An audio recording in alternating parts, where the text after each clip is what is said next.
Hello everyone, welcome to my YouTube channel. आप सभी के चैनल में फिर से स्वागत है। तो नई वीडियो के साथ, नए क्वेश्चन के साथ पेपर 4B पार्ट 6 सब्जेक्ट हमारा जो है पेपर 4B है और understanding discipline and subjects unit 1 से रिलेटेड क्वेश्चन। इससे पहले मैंने पार्ट 5 करवा दिया है, उसमें मैंने 81 नंबर क्वेश्चन तक करवाए हैं। इस वीडियो में हम 82 नंबर क्वेश्चन से स्टार्ट करेंगे।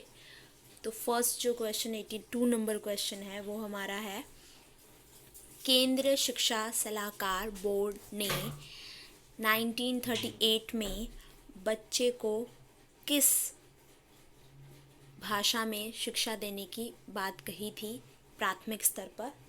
Option number A Hindi, B Angrezi, C मातृभाषा, डी ये सभी। तो इन्होंने जो प्राथमिक स्तर पे बच्चों को शिक्षा देने की बात की थी वो मातृभाषा में देने की बात कही थी, option number C. Next question, question number 83 जो कहता है कि 3 भाषाओं का फॉर्मूला किसने दिया था?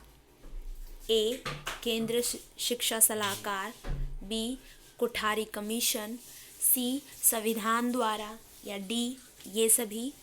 त्रिभाषीय फॉर्मूला जो था वो हमारा कोठारी कमीशन द्वारा दिया गया था, ऑप्शन नंबर बी इसका राइट आंसर होगा।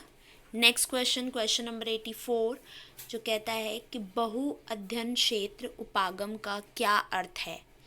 ए अधिक अध्ययन, बी 2 या 2 से अधिक अध्ययन के संदर्भ में अंतर्दृष्टि विकसित करना, सी सामाजिक अधिगम, डी ये सभी।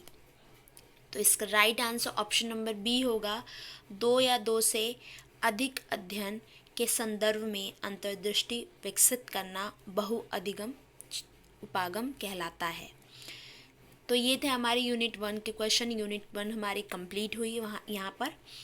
अब यहाँ से हमारा यूनिट 2 स्टार्ट होता है, जो वो है 85 नंबर क्वेश्चन जो कहता है एजुकेशन शब्द की उत्पत्ति कहाँ से हुई है? ए लैटिन से, बी हिंदी, सी अंग्रेज़ी, या डी जर्मन। तो ऑप्शन नंबर ए लैटिन से हुई है, लैटिन भाषा से हुई है एजुकेशन शब्द की उत्पत्ति। नेक्स्ट, एजुकेशन शब्द की उत्पत्ति जो है वो 3 शब्दों से हुई है, एजुकियर और एजुकेटम। इसका फर्स्ट का मीनिंग लालन पालन, इसका प्रेरणा और शिक्षा तथा प्रशिक्षण, ठीक है। इन सब से हुई है, तीनों से मिलकर हुई है एजुकेशन शब्द की उत्पत्ति। नेक्स्ट क्वेश्चन, क्वेश्चन नंबर 86 जो कहता है मनुष्य में पहले विद्यमान आध्यात्मिक तत्व की पूर्णता की शिक्षा है, यह कथन किसके अनुसार है? A Zakir Hussain, B Mahatma Gandhi, C Swami Vivekananda, D Aurobindo. तो इसका right answer option number C होगा। ये बात जो है स्वामी विवेकानंद जी ने कही है, ठीक है। नेक्स्ट क्वेश्चन, क्वेश्चन नंबर 87 जो कहता है शिक्षा से मेरा अभिप्राय बालक और मनुष्य के शरीर, मन तथा उसकी आत्मा के सर्वोत्तम गुणों को व्यक्त करना है। ए जेम्स ने, बी रेडन ने, सी फॉर्बेल ने, या डी महात्मा गांधी ने। तो इसका right answer option number D होगा। ये बात जो है वो महात्मा गांधी जी ने कही है कि शिक्षा से मेरा अभिप्राय बालक के मनुष्य के शरीर में उसकी आत्मा के सर्वोत्तम गुणों को व्यक्त करना है, ठीक है। ऑप्शन नंबर डी इसका राइट होगा। नेक्स्ट क्वेश्चन, क्वेश्चन नंबर 88 संज्ञान का क्या अर्थ है? ए जिसमें वस्तु, घटना, परिस्थिति का बोध होता हो, बी बच्चों के ज्ञान को कहा जाता है, सी ए और बी, या डी इनमें से कोई नहीं। तो इसका राइट आंसर ऑप्शन नंबर ए होगा, जिसमें वस्तु, घटना, परिस्थिति का बोध होता है। संज्ञान जो कि हमारे प्याजे जी ने के थ्योरी से रिलेटेड है, सबको पता होगा। नेक्स्ट क्वेश्चन, क्वेश्चन नंबर 89 जो कहता है कि प्याजे ने बालकों के लिए कितनी अवस्थाएं बताई हैं?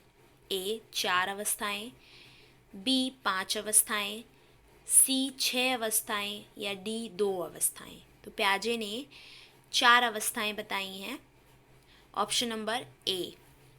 नेक्स्ट क्वेश्चन, क्वेश्चन नंबर 90, जो कहता है प्याजे की कौन सी अवस्था में बालक इंद्रियों के जरिए वस्तुओं, ध्वनियों, स्पर्श, रसों और गंध का अनुभव करना सीख लेता है?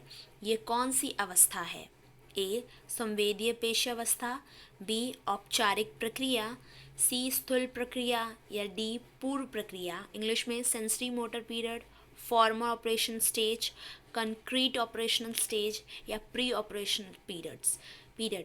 ठीक है, तो इसका राइट आंसर जो होगा वो हमारा होगा ऑप्शन नंबर ए। इसमें बच्चा जो है ये सारी चीज़ें सीख लेता है सेंसरी मोटर में। नेक्स्ट क्वेश्चन, क्वेश्चन नंबर 91, जो कहता है किस अवस्था में बालक अह केंद्रित का भाव आ जाता है? मतलब उसमें अपने लिए मेरा है, ये मेरा सामान है, या मैं किसी को नहीं दूंगा, मतलब अपनी चीज़ को लेकर बहुत कॉन्शियस हो जाता है इस कौन से स्टेज में? Option number A concrete operational stage, B pre operational stage, C sensory motor stage जो है, या डी इनमें से कोई नहीं। तो ऑप्शन नंबर बी सेकंड जो स्टेज है प्री ऑपरेशनल स्टेज, उसमें बच्चा इन सारी चीज़ों को लेकर एक थोड़ा सा उसमें अहम केंद्रित की भावना आ जाती है कि ये चीज़ मेरी है, मैं किसी को नहीं दूंगा। ठीक है, नेक्स्ट क्वेश्चन, क्वेश्चन नंबर 92, जो कहता है कि एक तंत्र शासन प्रणाली में शिक्षक की भूमिका किस प्रकार होती है? एक तंत्र शासन प्रणाली में शिक्षक की भूमिका क्या होती है? गौण होती है, बी प्रधान होती है, सी ए और बी, या डी इनमें से कोई नहीं। तो एक तंत्र शासन प्रणाली में मतलब एक तंत्र जिसमें एक किसी का शासन चलता हो, पता चल रहा है। तो इसमें जो होता है शिक्षक की जो भूमिका होती है वो प्रधान होती है, ऑप्शन नंबर बी। इसमें शिक्षक को ज़्यादा इम्पोर्टेंस दी जाती है और जो स्टूडेंट होता है वो निष्क्रिय होता है, वो बस श्रोता होता है। ठीक है, नेक्स्ट क्वेश्चन, क्वेश्चन नंबर 93, जो कहता है कि लोकतंत्र शासन व्यवस्था में शिक्षक और छात्र की भूमिका किस प्रकार की होती है? लोकतंत्र सबको पता है, ए दोनों ही सक्रिय होते हैं, बी दोनों ही निष्क्रिय होते हैं शिक्षक और छात्र, या सी एक सक्रिय दूसरा निष्क्रिय, या डी ये सभी। तो इसका राइट आंसर ऑप्शन नंबर ए होगा, दोनों ही सक्रिय होते हैं। नेक्स्ट क्वेश्चन, क्वेश्चन नंबर 94, अंतर अनुशासनात्मक अनुदेशन विद्यार्थी की कौन से कार्य को पूरा करने में सहायक है? ए संज्ञानात्मक क्षमताएं, बी मानसिक, सी मस्तिष्क आधारित, या डी ये सभी। इसका right answer option number D होगा, ये सारे ही विद्यार्थी के कार्य को पूरा करने में सहायता करते हैं अंतर अनुशासन में। नेक्स्ट क्वेश्चन, क्वेश्चन नंबर 95, जो कहता है कि प्रकृतिवाद दर्शन के अनुसार शिक्षा का केंद्र बिंदु क्या है? ऑप्शन नंबर ए शिक्षक, बी बालक, सी प्रकृति, डी इनमें से कोई नहीं। तो इसका right answer option number B, बालक को इम्पोर्टेंट माना गया है। प्रकृतिवाद दर्शन के अनुसार शिक्षा में केंद्र बिंदु माना गया है बालक को। नेक्स्ट क्वेश्चन, क्वेश्चन नंबर 96, जो कहता है प्रयोजनवादी दार्शनिकों के अनुसार शिक्षण विधियों का निर्माण किस आधार पर होना चाहिए? ए बालक की उपयोगिता के आधार पर, बी शिक्षा के आधार पर, सी वास्तविक परिस्थितियों के आधार पर, या डी ये सभी। तो प्रयोजनवाद दार्शनिकों का ये मत था कि शिक्षा का जो विधियों का निर्माण किस आधार पर होना चाहिए, वो होता है वास्तविक परिस्थितियों के आधार पर होना चाहिए। जैसी परिस्थितियाँ होंगी उस तरह से विधियों का निर्माण किया जाना चाहिए। नेक्स्ट क्वेश्चन, क्वेश्चन नंबर 97, जो कहता है एडम्स ने अनुशासन के कितने रूप बताए हैं? ऑप्शन नंबर ए 2, बी 3, या सी 4, या डी कोई भी नहीं।